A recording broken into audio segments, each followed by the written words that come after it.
Hello and welcome back to my channel.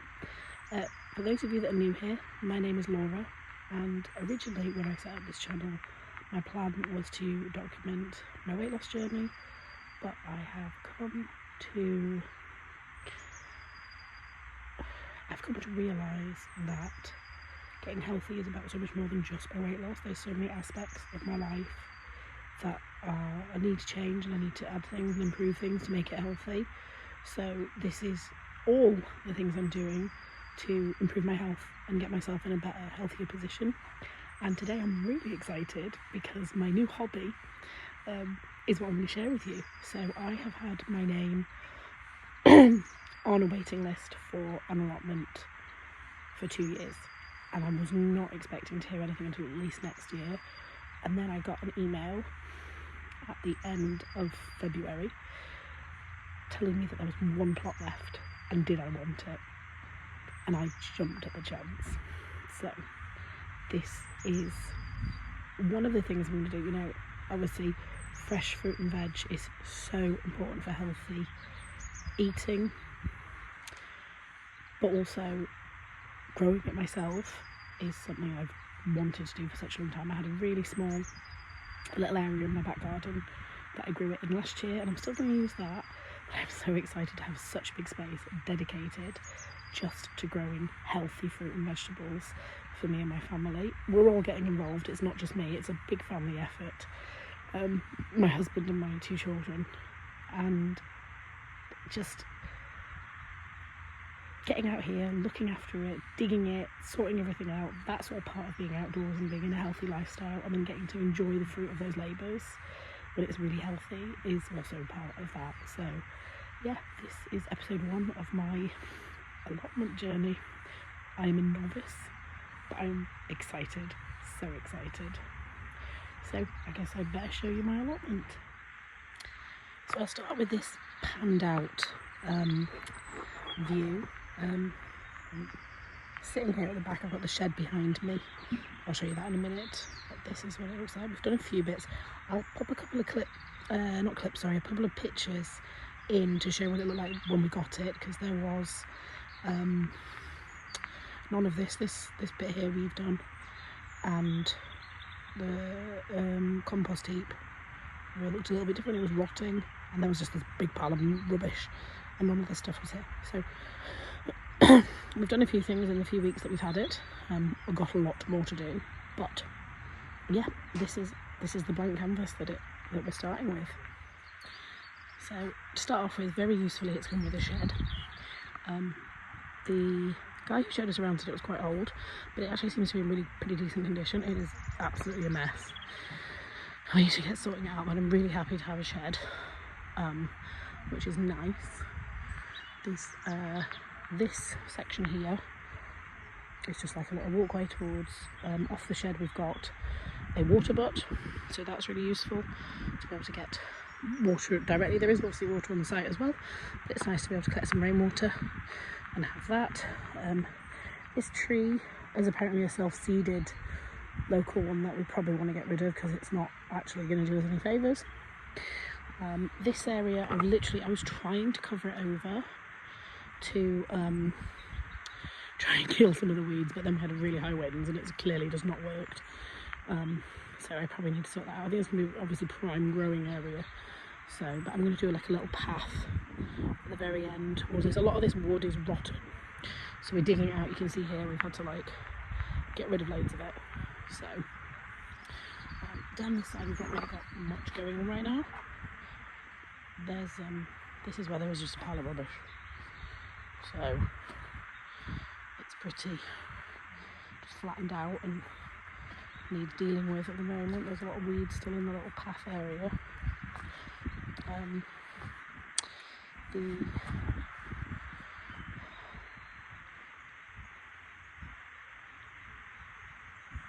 compost area it was like a pallet compost area, but it was just rotten. The wood was so rotten, so we ripped up everything that needed ripping up. We're sort of just left with a pile. We need to get some more wood or pallets or whatever and get rid. But you know, we've got a pile for now, and you can see some of the wood that was rotting. Next to it, I'm really excited, that we've got a rhubarb plant. So I don't think it's supposed to be like sticking out of the ground this much, from what I've researched so far. I've never grown rhubarb before, so I need to find out what we do about that. But some really nice looking at it. This one looks great. Look at that with those heads coming out. In fact, look a little bit deeper in. There's a lovely looking one down there as well. Some down there. So there's some older sections, but then there's also a lot of dead sections. So I think it's too late to do anything about it now. It was growing quite vigorously by the time we arrived. I will I'll leave it as it is for now, harvest what we can when the time comes, and I think in the autumn I will have to dig it all out, separate it and start it afresh, so that's a job for later in the year. I've got these. This is starting to bud. I don't know what this is, so I'm tempted to leave them unless anyone has any ideas. I'm tempted to leave them, see if I can find out what they are. This area here, we've got this lovely plum tree, which is already starting to bud in places, which is exciting. I think this may be this is an offshoot or this is something else. I guess I'll find out. Some other canes up against the front fence there. Some of them looked very much like they might be raspberries. So kind of just leaving them to do what they're doing. This whole area here, kind of up to, in fact way over there, was covered in brambles. So although our plan is to do no-deer gardening, it just wasn't possible in this section at all. There were far too many brambles. I mean, we haven't even got all of them out if you look. We left a few here because I do like blackberries. So we've left a few. There's some weeds and stuff we need to start on, some sticky stuff weeds that we need to start dealing with, but you know, see what's going on with that. And here, let's walk into the tree. There's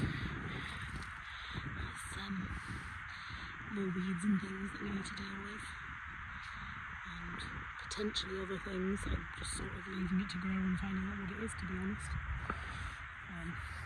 But we were told this is a plum tree, so that's exciting. In this bed here, we have put in onion sets. There's peeking out some little tips of onions.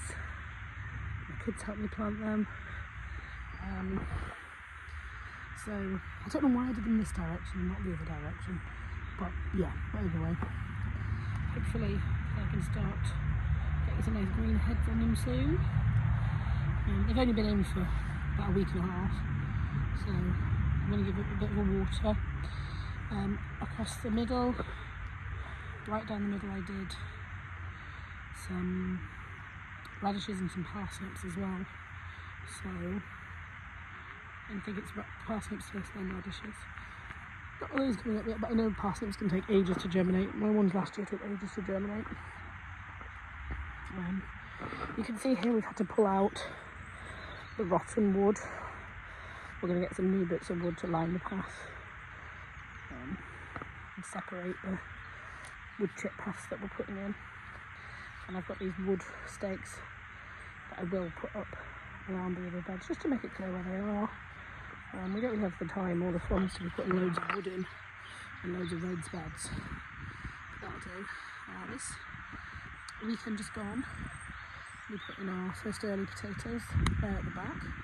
And then to finish off the bed, I had some carrot seeds that I thought I'd try. It might be a little bit early, but I thought I'd try them. And then, because I read that carrots shouldn't be that close to potatoes, I put a line of spinach plants in between.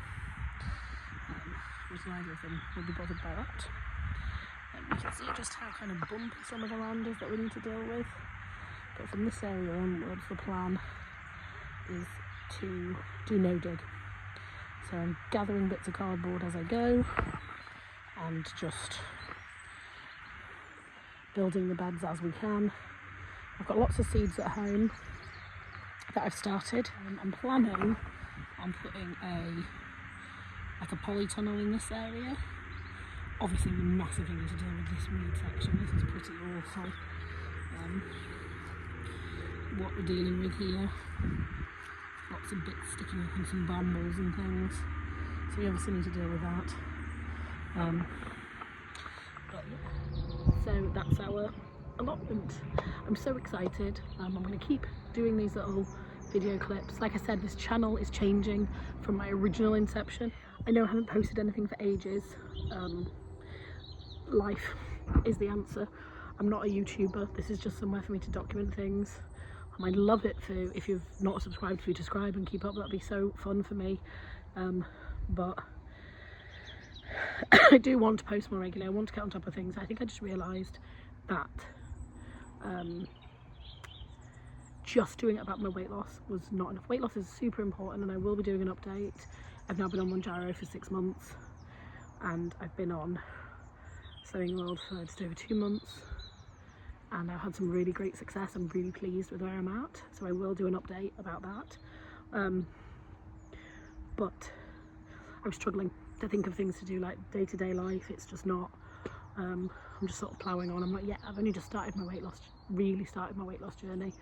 I mean, I'm not, I've been doing it forever, but this one. And so I didn't really know, I was a bit lost.